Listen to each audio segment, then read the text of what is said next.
Bienvenue sur Feng Shui Flow, le podcast qui met du Feng Shui dans ta vie.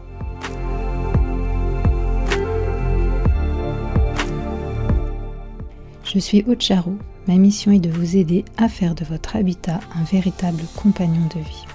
J'accompagne également les entrepreneurs à transformer leurs locaux professionnels en vecteurs de réussite. Dans ce podcast, j'aborde des sujets variés liés au bien-être. Feng Shui bien sûr, mais aussi déco, dev perso, spiritualité, énergétique, lecture inspirante. Je suis parfois seule, parfois accompagnée, car j'ai le plaisir d'avoir de temps en temps des invités. Chaque lundi, recevez votre dose de belles énergies. Hello, je suis ravie de vous retrouver aujourd'hui pour cet épisode de podcast où nous allons parler d'abondance. Alors, comment favoriser l'abondance grâce au Feng Shui? Oui, le Feng Shui peut vous aider à accueillir la prospérité dans votre vie.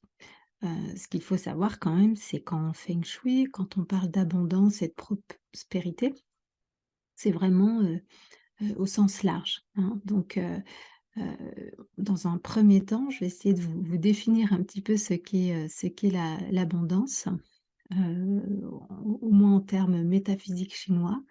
Et puis, bah, je vous expliquerai ensuite quels sont les leviers utilisés par l'expert Feng Shui pour justement favoriser un environnement qui lui soit propice. Alors, dans le Dico, on nous dit que l'abondance est une grande quantité, ressources supérieures aux besoins, aisance procurée par des ressources importantes. En fait, l'abondance, a de multiples facettes et il ne s'agit pas seulement d'argent ou de richesse. On peut connaître la prospérité dans nos relations, dans, les nombreuses opportunités qui s'offrent à nous, dans les compétences acquises, dans les moments de joie, dans aussi, davantage de bien-être ou de santé. Donc, lorsque l'abondance est travaillée en feng shui, c'est vraiment sous toutes ses formes et on s'attachera, évidemment à la zone, qui lui est, affectée, mais, également à des, zones de l'habitat qui représentent justement, ces différents aspects. Donc il n'y a pas, une zone richesse dans une maison et en plus, de toute façon, il y a des zones aussi, personnalisées. OK, donc si on parle du sud-est, ça, c'est, comment dire? C'est l'école des 8 aspirations, hein. Je vous ai déjà, expliqué que cette école, en fait, c'était pas du feng shui traditionnel, OK? Dans les textes anciens, il n'y a pas cette affectation, si vous voulez, d'aspiration avec des zones. C'est beaucoup plus subtil que ça. On regarde plus les étoiles volantes ou c'est plus à partir de chiffre quoi qu'on va déterminer effectivement quelle est votre zone création et richesse et cetera. Mais, toujours est-il que, même si c'est pas du feng shui traditionnel, c'est un feng shui qui peut s'avérer très efficace et surtout en Occident. Donc c'est pour ça que je m'autorise à vous parler, de cette zone donc sud-est aujourd'hui, puisque vous vous rappelez, hein, en feng shui, l'habitat, il est divisé en secteurs qui sont déterminés donc en fonction de leur orientation cardinale. On pose le bagua sur le plan et puis, ça fait comme un camembert à 8 portions ou un carré à 9 cases et voilà, chaque pièce se retrouve dans une zone. Donc pour favoriser l'abondance, selon du coup cette école des 8 aspirations, nos efforts doivent concerner la zone sud-est de notre habitat. Donc ce secteur, il correspond au trigramme de Sun la douce, la première fille. Son chiffre, c'est le 4 et son élément, c'est le petit bois.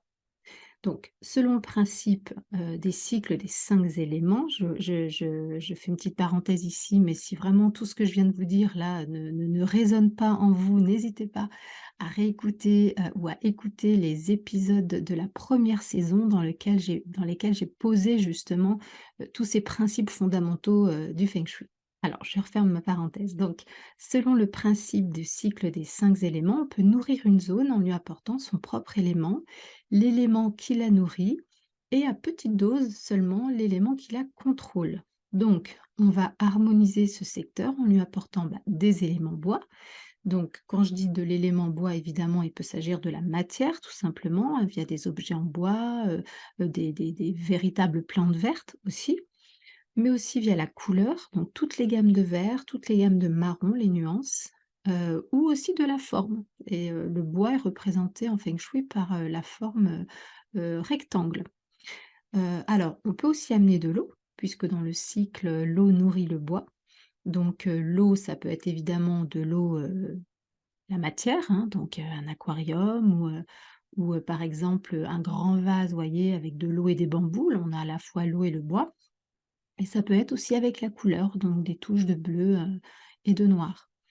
Hem et en fait, je trouve que c'est assez intéressant parce que, de gérer avec la couleur notamment cette zone sud-est parce que c'est très cohérent avec la symbolique de la couleur verte, puisque, le vert, en fait, c'est vraiment la couleur du renouveau, de la nature, vous voyez?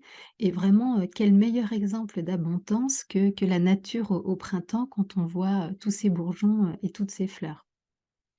Donc, je vous le disais en intro, il n'y a pas que la zone sud-est, hein, les autres secteurs sont concernés aussi finalement, puisque tout est question d'équilibre en feng shui. Donc on ne peut pas, s'occuper d'une seule zone, pour favoriser entre guillemets «l'abondance» en général. Donc, le sud-est, on l'appelle la zone argent puisqu'elle est reliée effectivement plus particulièrement à l'abondance financière. Mais il faut aussi prendre soin des zones qui contribuent à toute prospérité, quelle qu'elle soit. D'accord? Donc par exemple, pour certaines personnes, attirer, l'abondance se fera via le jeu, des opportunités, des rencontres, voyez? Vous avez, une capacité par exemple à suivre un mentor ou à construire des partenariats. Bon bah là, en fait, pour générer l'abondance pour vous, hem, il faudra, s'occuper par exemple du nord-ouest, puisque la zone nord-ouest, selon les aspirations, c'est la zone reliée à la chance et au mentor. On peut, et voilà, et donc cette zone-là, par exemple, elle va pouvoir amener la prospérité, mais grâce à des aides extérieures ou grâce à des partenariats. Recevoir l'abondance, hein, c'est aussi être à l'écoute, des opportunités, accueillir la nouveauté, donc c'est pas juste attendre que l'échec, arrive dans la boîte aux lettres, hein. Et pareil, si vous voulez, plus d'abondance en termes de relations, de vie sociale par exemple, ben là, dans ce cas-là, on va travailler, la zone qui se situe, dans le secteur sud-ouest de la maison. D'accord? Hem, Au-delà des zones qu'on va nourrir, hein, je vous réexplique pas comment on nourrit les énergies de zones, hein, j'ai abordé notamment dans la saison 1, tout cela. On a aussi tout ce qui est symbole de richesse. Hem La symbolique des objets, elle est vraiment puissante. Ils sont jamais neutres, en feng shui. Donc, évidemment, on peut aussi travailler la zone sud-est en y plaçant, je sais pas moi, des bijoux, un coffre-fort, votre collection de pièces de monnaie, ou alors, une œuvre d'art, vous voyez? Un tableau de maître, un meuble rare, tout objet de valeur, en fait, qui aura pour connotation la richesse. On peut aussi travailler avec la représentation animale.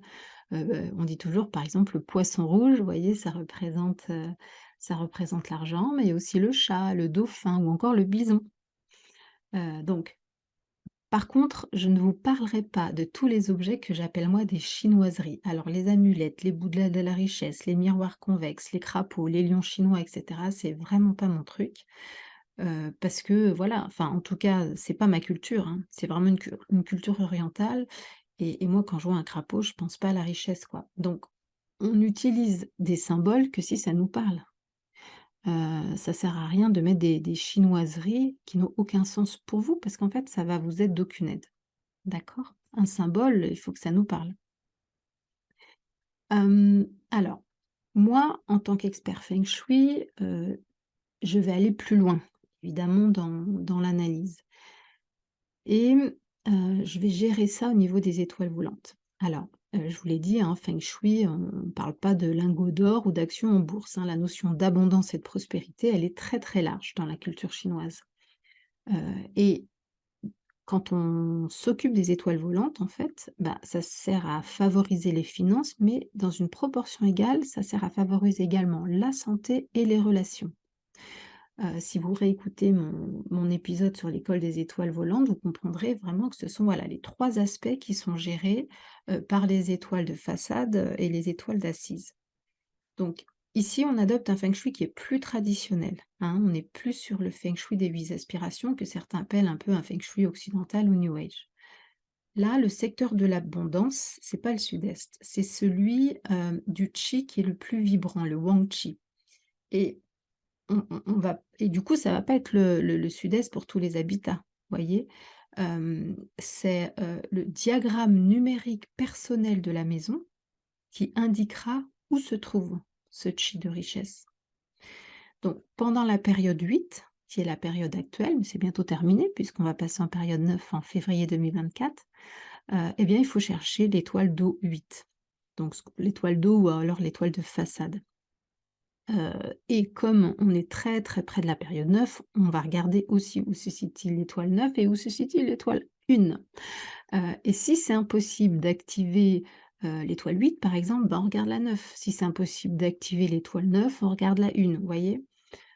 Par exemple, je sais pas moi, admettons que votre étoile 8, elle est en dehors de l'espace de vie parce que vous avez, une maison en L ou ce genre de choses. Bon bah là, dans ce cas-là, on se concentre sur ce qu'on peut faire.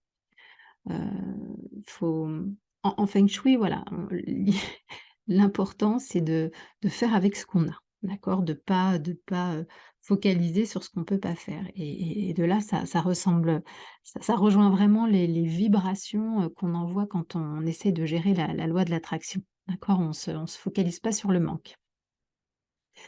Hem, enfin, je voulais aussi, conclure, cet épisode sur l'abondance en vous disant que, OK, vous avez nourri vos secteurs, tout est équilibré, vous avez fait appel à un expert feng shui et puis, il a fait en sorte que les étoiles, volantes soient activées et cetera et vos comptes bancaires, ils finissent quand même dans le rouge. Alors, le souci, il peut venir de votre propre rapport à l'argent. Est-ce que l'argent, c'est un sujet tabou pour vous? Est-ce que vous pensez que vous méritez la richesse? Est-ce que quand vous pensez à l'argent, vous raisonnez justement en termes de manque? En fait, vos projections mentales autour de l'abondance, bah, elles sont assez puissantes finalement pour contrarier la bonne énergie que le feng shui pourrait installer dans votre maison. Donc, le feng shui, ça met en place des énergies, les énergies les plus favorables. Ça donne un coup de pouce. Mais si votre mental, n'est pas «soigné» entre guillemets et que vous avez des croyances limitantes par rapport à l'argent et cetera, bah, ça peut bloquer en fait, hein. Donc là, on quitte un peu le feng shui si vous voulez pour faire appel à des lois un peu plus universelles, notamment la loi de l'attraction ou la loi de l'équilibre. Hem Moi, en tout cas, personnellement, bah, en plus de l'harmonisation qui est proposée par le feng shui, donc j'ai travaillé mes zones, je travaille mes étoiles volantes. En plus, moi, je vais un petit peu plus loin parce qu'en plus des étoiles, natales de ma maison, bah, je vais, gérer aussi les étoiles annuelles, mensuelles, voire journalières. Et bien, je cultive l'abondance aussi via la générosité et la gratitude. Je crois profondément en fait qu'avant de pouvoir recevoir, eh ben, il faut savoir donner et qu'en toute occasion, il faut se montrer vraiment reconnaissant pour tout ce qu'on reçoit en permanence. Et quand on focalise sur tout ce qu'on a déjà, au niveau du mental et de la vibration, c'est super puissant. On fait un switch en fait et on se rend compte que finalement, l'abondance, est déjà là. Voilà. Bah, écoutez, je vais m'arrêter là pour aujourd'hui. Je vous remercie pour votre écoute et puis si vous voulez, me booster un petit peu mon podcast et me dire que vous êtes là et que vous me soutenez, n'hésitez pas à donner une jolie note de 5, que ce soit sur Apple Podcast ou Spotify, partout, là où vous pouvez mettre une note. Et si vous avez des questions, en fait, si vous voulez échanger, ben, vous pouvez aussi via Instagram.